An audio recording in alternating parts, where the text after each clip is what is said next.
Welcome back to my channel. आज की इस वीडियो में हम शेयर कैपिटल, शेयर और टाइप्स ऑफ शेयर कैपिटल को डिटेल में समझेंगे। शेयर कैपिटल जो होती है वो वाली कैपिटल होती है जो कैपिटल रेज करी जाती है, जो अमाउंट ऑफ मनी रेज करी जाती है कंपनी के द्वारा शेयर इशू करके।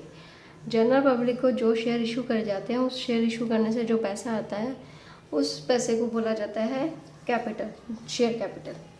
अब जैसे ABC लिमिटेड कंपनी है, उसने 10,000 शेयर इशू करे, 10 रुपये का एक शेयर है, तो शेयर कैपिटल क्या हुई 10,000 शेयर इंटू 10, तो टोटल 1,00,000। 1,00,000 रुपये जो है वो ABC लिमिटेड की शेयर कैपिटल है जो शेयर इशू करके उसे मिली है। अब शेयर की अगर बात करी जाए तो शेयर क्या होता है, कंपनी की जो कैपिटल होती है उसका सबसे स्मॉलेस्ट यूनिट जो होता है उसे शेयर बोला जाता है। जब शेयर इशू करे जाते हैं तो जो लोग कंपनी के शेयर्स लेते हैं तो एक तरह से वो कंपनी के ओनर हो जाते हैं, उन्हें शेयर होल्डर बोला जाता है, क्योंकि कंपनी जो है अपनी ओनरशिप को छोटे छोटे पार्ट्स में डिवाइड करती है। उन सबसे छोटे जो पार्ट होता है उस छोटे पार्ट को शेयर बोला जाता है।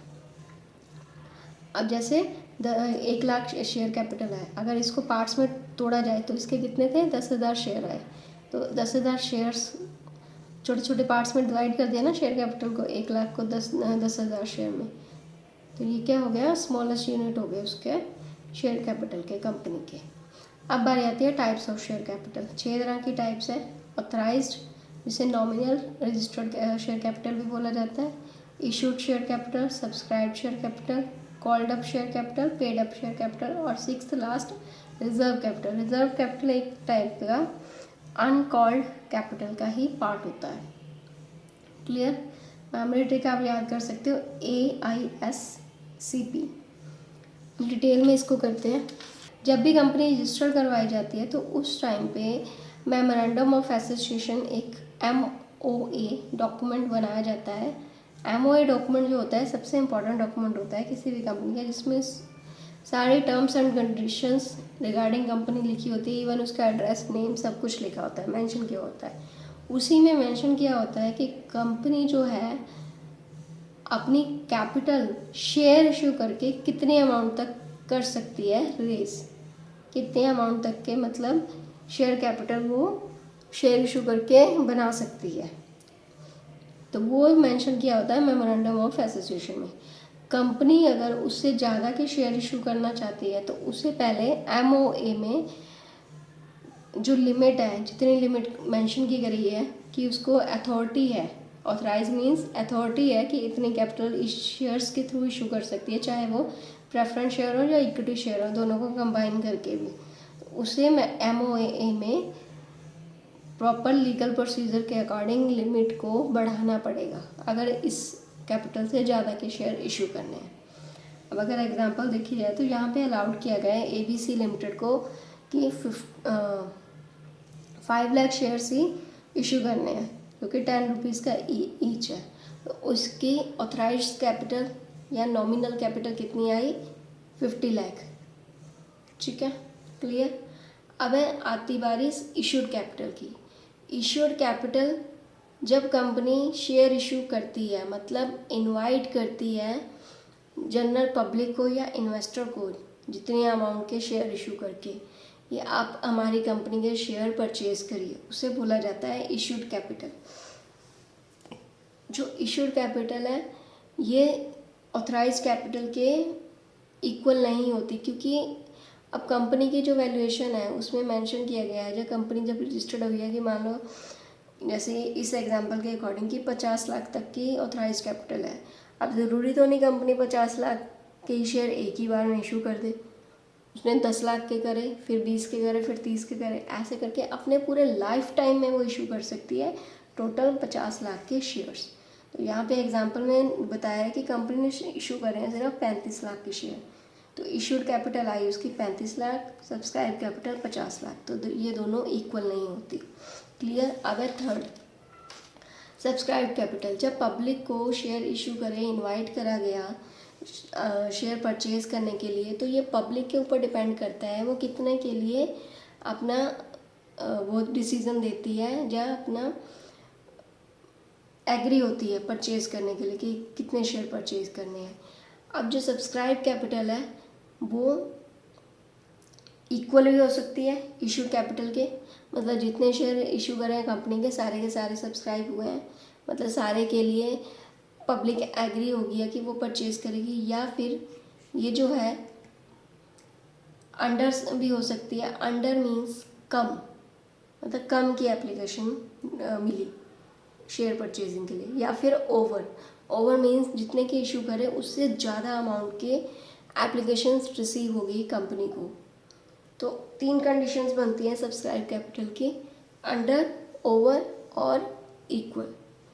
इक्वल के केस में सब्सक्राइब कैपिटल इशूड कैपिटल के इक्वल रहेगी, अंडर में उससे कम होगी इशूड कैपिटल से, ओवर में इशूड कैपिटल से ज़्यादा अमाउंट होगी सब्सक्राइब कैपिटल की। जैसे एग्जांपल के थ्रू देखिए, कंपनी ने इशू करे हैं 3 लाख शेयर, 10 का एक है, एप्लीकेशन जो रिसीव हुई है 270 शेयर्स की हुई है, तो यहाँ पे अंडर सब्सक्रिप्शन हुआ है, मतलब कम के लिए लोगों ने अपनी कंसेंट दिया है परचेज करने की। तो सब्सक्राइब कैपिटल कितनी आ गई, 2,70,000 इंटू 10 27 लाख, तो ये इशूड से कम की आई है, इसे बोला जाता है अंडर सब्सक्रिप्शन।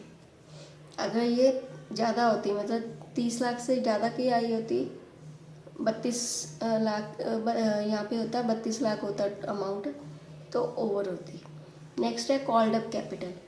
कंपनी जो है जब शेयर इशू करती है तो वो जो शेयर का एक शेयर का प्राइस होता है, जैसे यहाँ पे 10 रुपये है, वो सारे का सारा एक ही टाइम पे शेयर होल्डर से नहीं मांगती, वो क्या करती है उसको पार्ट्स में मांगती है, 2, 3, 4 डिपेंड करता है उस पर कि कितने पार्ट्स उसने बनाने हैं, मतलब इंस्टॉलमेंट में पेमेंट लेती है, फुल पेमेंट एक ही टाइम पे ना लेके इंस्टॉलमेंट्स में पेमेंट लेना। तो जो अमाउंट शेयर होल्डर से मांगी जाती है उसे बोला जाता है कॉल्ड अप कैपिटल। अब एग्जांपल में एप्लीकेशन 3 की है, अलॉटमेंट 3 की, टोटल 6 और फर्स्ट कॉल 2 8 और फाइनल कॉल 2 की, बट कंपनी ने डिमांड करा है 8 रुपीज़, मतलब एप्लीकेशन अलॉटमेंट और फर्स्ट कॉल ही कॉल करी है, तो कॉल्ड अप कैपिटल आएगी number of share issued, number of share into 8। तो ये फॉर्मूला आपने याद रखना है कॉल्ड अप कैपिटल का, नंबर ऑफ शेयर्स इंटू 8 जितनी अमाउंट डिमांड करी है कंपनी ने। क्लियर? अब है फिफ्थ है पेड अप कैपिटल। अब कंपनी ने तो मांग लिया पैसा, दी हमें इतना पैसा दे दो, अब ये तो डिपेंड करता है शेयर होल्डर पे ना कि वो शेयर होल्डर सारे का सारा पैसा दे रहे हैं या नहीं दे रहे, क्योंकि कई बार क्या होता है शेयर होल्डर की कंडीशन ऐसी आ जाती है कि उसके पास या तो पैसा नहीं होता या XYZ कोई भी रीज़न से वो पेमेंट नहीं कर पाता कुछ शेयर्स की, जैसे उसने अलॉटमेंट मनी नहीं पे करी या फिर कॉल मनी नहीं पे करी, तो उस टाइम पे फॉर्मूला क्या होता है पेड अप कैपिटल निकालने का, कॉल्ड अप कैपिटल जितनी कॉल करी माइनस कॉल्स इन एरियर, मतलब जो पैसा नहीं दिया उसे बोला जाएगा कॉल्स इन एरियर। एग्जाम्पल है कॉल्ड अप कैपिटल 16 लाख है, कॉल्स इन एरियर 20,000, तो पेड अप कैपिटल आ गई 15,80,000। लास्ट है रिजर्व कैपिटल। रिजर्व कैपिटल जो अनकॉल्ड अमाउंट, मतलब एक तो थी कॉल्ड अप कैपिटल जितने पैसा मांगा शेयर होल्डर से, जो पैसा नहीं मांगा उसमें से कंपनी का खुद का डिसीजन होता है कि वो उसमें से रिजर्व बनाए या ना बनाए, ये कंडीशन नहीं होती, कंपल्सरी नहीं होता। तो ये एक तरह का अनकॉल्ड कैपिटल का ही पार्ट होता है कि वो वाउंड अप के टाइम पे जो पैसा एज अ रिजर्व करा है अनकॉल्ड कैपिटल का उसे वो मांगेगी, मतलब ये इन बिटवीन कभी भी नहीं मांगा जाता, ये सिर्फ वाउंड अप के टाइम पे कंपनी के मांगा जाता है, ड्यूरिंग द लाइफ टाइम नहीं मांगा जाता। जैसे फेस वैल्यू 10 है, कॉल्ड किए थे लास्ट एग्जांपल के अकॉर्डिंग 8 रुपीज़, अनकॉल्ड अमाउंट है 2 रुपीज़। अब कंपनी ने डिसाइड करा कि 2 रुपये में से 1 रुपया रिजर्व रखना है एज अ रिजर्व कैपिटल, तो ये 1 रुपया है शेयर्स का, एक शेयर का 1 रुपया जो है उसे वाइंडिंग अप के टाइम पे ही कॉल किया जाएगा। तो ये था पूरा टॉपिक, होप आपको अच्छे से क्लियर हो गया।